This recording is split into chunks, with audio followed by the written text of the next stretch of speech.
Xì làm bánh trung thu nhân lipstick. Bánh trung thu sẽ có nhân thập cẩm, nhân đậu xanh, nhưng mà ở shop tôi sẽ là nhân lì xì nha. Lưu ý là bánh trung thu là rất xét, không có ăn được đâu nha.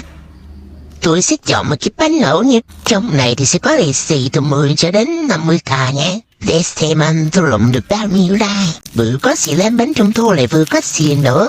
Này gì mà không hốt em nói liền nè. Ủa là đá 15 cành luôn, hơn dữ ta.